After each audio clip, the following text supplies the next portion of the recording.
I guess let's transition. Let's go into kind of like how I guess we initially connected, and then like how the remixes came about.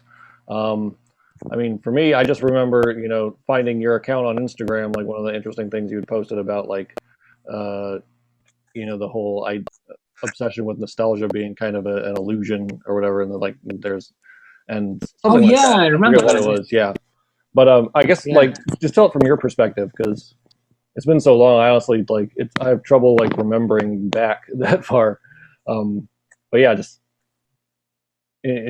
how do you remember like the connection initially happening? I think that was that was that post. I did this post where I spoke about.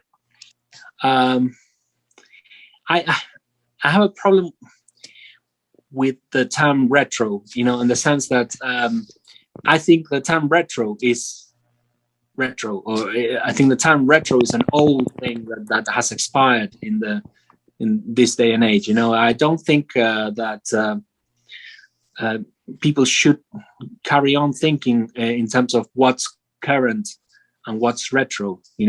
What is uh, the now sound and what is the yesterday sound. I think that's ridiculous because with the incredible variety of genres, of scenes, of micro scenes, micro genres, sub genres that there are out there, and they're all so accessible nowadays because you don't have to you can strip. They're not wanting to accept the fact that changed completely. And I've been kind of the music for some of the music that I did with my other band Heartbreak was very much considered a retro thing, but it really wasn't, because you can't actually think of music that was produced at the time that sounded exactly like that, because there was an element of metal, an element of surrealism, and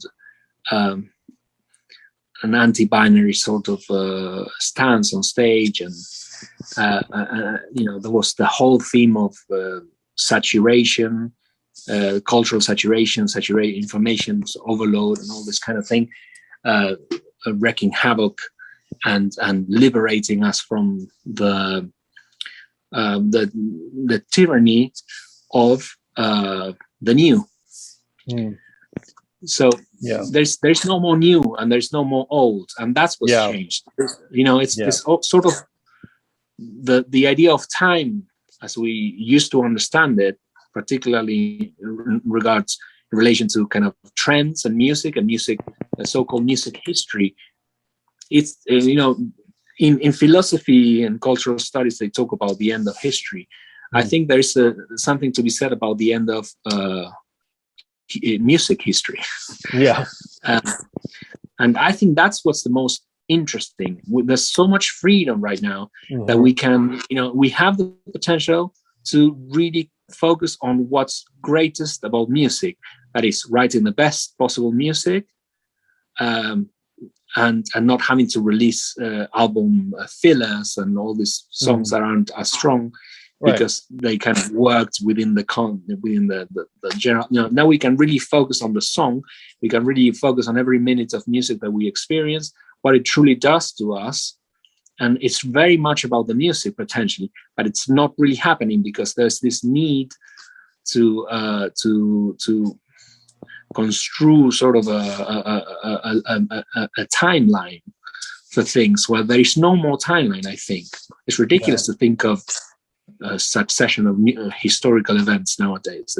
Everything's mixed because we have access to everything, to the past, to now. Yeah, I 100% agree. Like, there's, yeah, we hopefully will approach that, like an era of what you're talking about, where it's like we're post music history, we're post using the term retro. It's all just whatever. People are making stuff. It may sound to someone who's older, it may sound like something from the 80s or the 90s or the 70s, or pick a decade, but like it doesn't, it's all kind of fair game. It doesn't need to be, you don't need to, even if you're even trying to be new or current, like what is that anymore? Like, because people incorporate like funk and all that stuff. Like, I love me some funk. I don't ever see. I don't think that'll ever. I don't think that should ever like go out of style. You know what I mean? Like there's certain Yeah, genres that like I just yeah. I mean, it's crazy to think of out of style these days, I think. But I think the problem, the reason why people do that is because there is a bigger question beyond this question that they kind of are clinging on to for dear life. And that is the question, what is music? What is all this? And this is where I'm kind of trying to go with SNS Sensation, to go at the very bottom of that pit, you know, descend all the way down to what is music and to what is, you know, existence, obviously, you know. So that's kind of partly what I'm talking about when I talk about existentialist themes in the music. It's that freedom and that bravery to go all the way and to be as honest as you possibly can with regards to what are the important questions, and you know, however difficult these questions are to answer, or impossible even.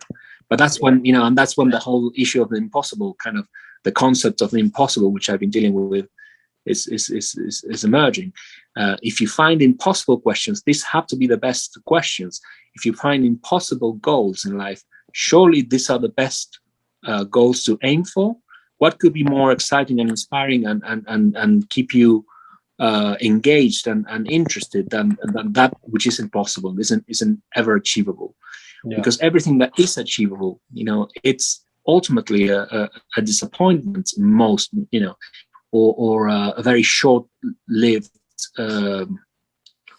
relief, or even if it's pleasing to go through a bit of success, that's great, but eventually it's more of the same. But in the impossible, this kind of search continues forever. So you know, that's when you don't know, when you can't hold on to trends or history or what's in style, what's out of style anymore, then you have to face the ultimate question, which is, what am I doing listening to this meaningless random sounds? And that's quite, I think that's really exciting. That keeps me inspired personally.